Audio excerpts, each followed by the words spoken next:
آپ دیکھ رہے ہیں زی سلام، میں ہوں عمران خان اور اس وقت لے کر حاضر ہیں ہم ورلڈ نیوز۔ آئیے آغاز کرتے ہیں دنیا کی اہم خبروں کا۔ ایک ہفتے سے یمن کے ساحلی شہر الحدیدہ میں جاری شدید جنگ کے سبب ہزاروں افراد محفوظ ان لوگوں کو ایک مقامی اسکول میں پناہ دی گئی ہے۔ انتظامیہ کی جانب سے کہا گیا ہے کہ ریفیوجی کے طور پر ان سبھی کا اندراج کیا جائے گا۔ واضح ہو کہ 2 روز قبل اتحادی فوج نے الحدیدہ ایئرپورٹ پر قبضے کا دعویٰ کیا تھا اور اس کے بعد اس نے سارا زور بندرگاہ کو قبضے میں لینے پر لگا دیا۔ حالانکہ اتحادی فوج کی جانب سے شہری علاقوں میں حملے سے پرہیز کرنے کی بات کہی گئی تھی، لیکن خبروں کے مطابق شہری بستیوں کو بھی نشانہ بنایا گیا ہے۔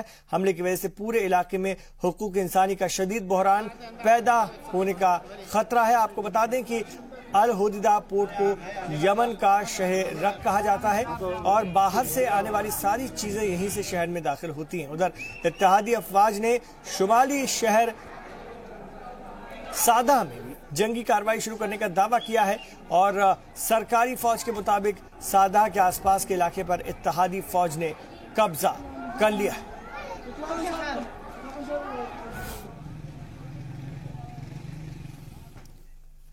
تو شام کی بات کریں، شام میں اسد حامی افواج نے باغیوں کے قبضے والے جنوب مغربی صوبے دیرہ میں سخت حملہ کیا ہے اور خبروں کے مطابق شامی افواج نے ان علاقوں میں زبردست بمباری کی، جس کی وجہ سے ہزاروں شہری نقل مکانی پر مجبور ہیں اور محفوظ مقامات کو نکل پڑے ہیں۔ واضح ہے کہ صدر بشر الاسد اردن اور اسرائیل کے قبضے والے گولان ہائٹ کو دوبارہ قبضے میں لینے کی بات کہتے ہیں اور فوج نے ان حملوں کی تصویر بھی سوشل میڈیا پر اپلوڈ کی ہے۔ تصویر میں ٹینکوں پر سوار فوجیوں کو فائرنگ کرتے دیکھا جا سکتا ہے۔ کہا جا رہا ہے کہ یہ تصویریں سویدا علاقے کی ہیں۔ شام میں موجود ہیومن رائٹ آبزرویٹری کے مطابق حملے کے سبب گزشتہ 2 دنوں کے اندر تقریباً 12,500 لوگ بصرہ الحریری اور دیرہ کے قریبی علاقوں سے انخلا کر چکے ہیں اور انہوں نے اردن کے سرحدی علاقوں کے پاس بسے گاؤں میں پناہ رکھی ہے۔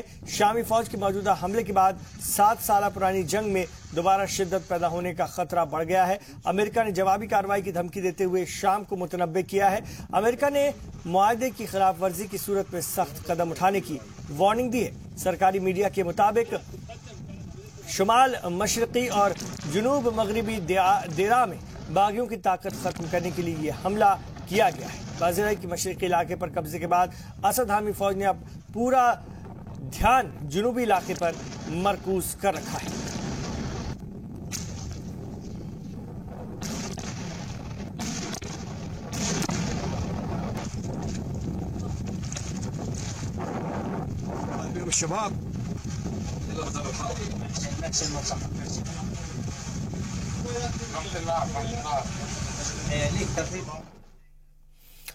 اور اناج کی قلت سے جوجھ رہے شام کو کرائمیا کی جانب سے بڑی راحت ملی ہے۔ گزشتہ سیزن میں بڑی مقدار میں گیہوں کی پیداوار کرنے والا کرائمیا اس وقت شام کو سب سے زیادہ اناج فراہم کر رہا ہے۔ جولائی 2017 سے مئی 2018 کے درمیان کرائمیا کے اناج سے بھرے 10 شپ آئے ہیں۔ شام اور ایک اندازے کے مطابق ہر جہاز میں تقریباً 1,70,000 ٹن اناج بھرا ہوا تھا۔ کرائمیا کی مدد سے اب اسد حکومت عوام کو بھکمری اور فاقہ کشی سے بچانے میں کامیاب ہوئی۔ واضح ہو کہ حکومت عوام کو سبسڈی ریٹ پر روٹی اور دیگر کھانے کی اشیاء فراہم کر رہی ہے۔ اس لحاظ سے کرائمیا کی امداد حکومت اور شامی عوام کے لیے بے حد مفید ثابت ہو رہی ہے۔ اور آپ کو بتا دیں کہ شام میں گیہوں کی اچھی پیداوار ہوتی ہے، لیکن جنگ کے سبب فصلوں کو بھاری نقصان ہوا ہے، جس کی وجہ سے اسد حکومت کو اناج کی برآمدات کرنی پڑ رہی ہے۔ یہ بات قابل ذکر ہے کہ کرائمیا اور شام دونوں پر مغربی ممالک نے پابندی لگا رکھی ہے۔ کرائمیا پر روس کے ساتھ الحاق کے سبب تو شام پر جنگی جرائم کا الزام لگا ہے اور انسانی امداد کے نام پر روس سمیت دوسرے ممالک شام کی مدد کر رہے ہیں، لیکن اکاؤنٹ منضمن ہونے کے سبب شام کو باہری ملکوں سے اناج برآمد کرنے میں خاصی مشکلیں پیش آتی ہیں۔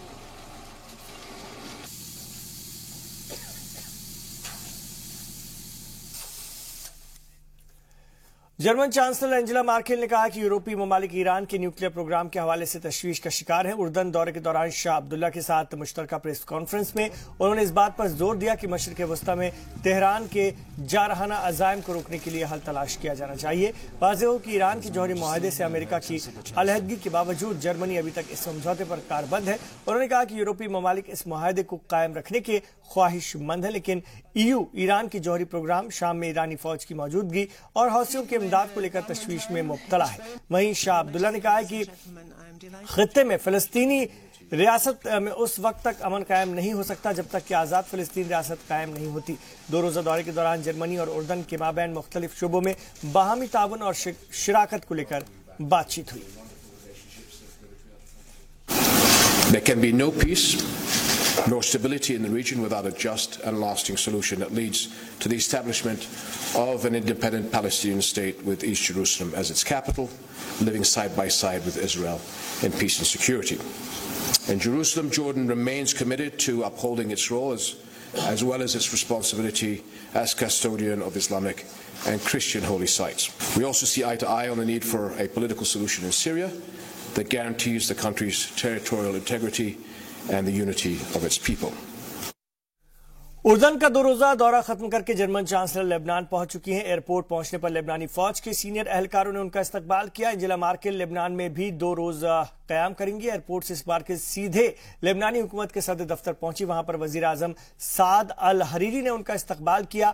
دورے کے دوران جرمن چانسلر لبنانی صدر مائیکل اوون سے بھی ملاقات کریں گی۔ خطے کی موجودہ صورتحال کے پیش نظر جرمن چانسلر کے دورے کو بے حد اہم مانا جا رہا ہے۔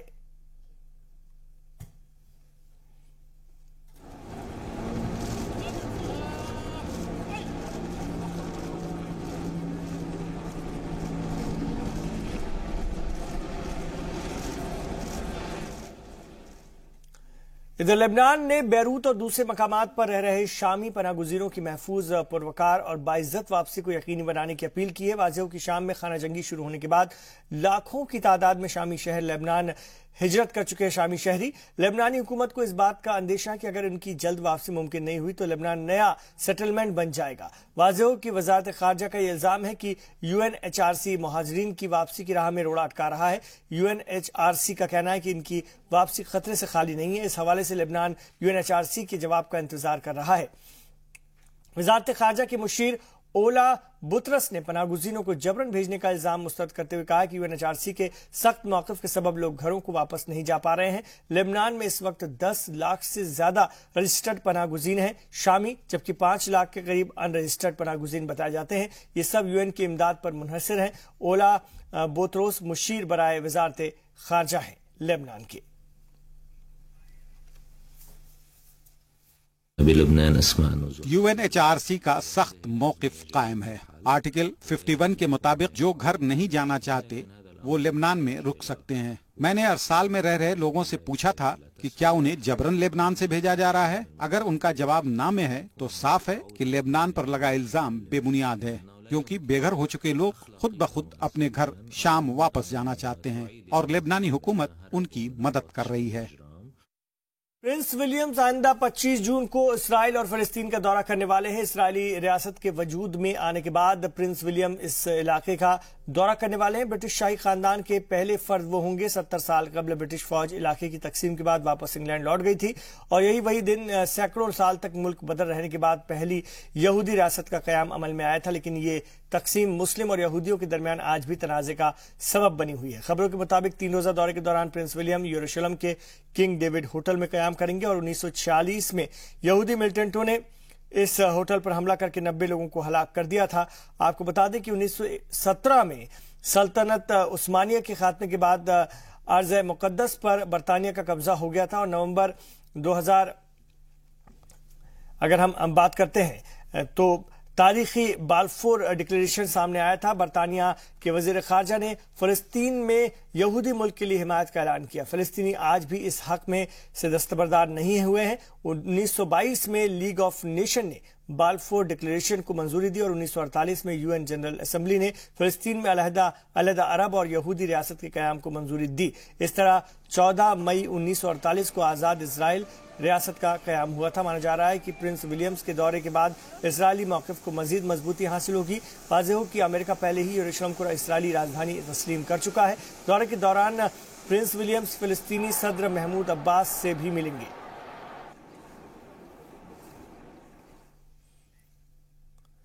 اور اگر ہم بات کرتے ہیں اسرائیلی وزیر اعظم بنجامن نتنیاہو کی، تو اہلیہ سارہ پر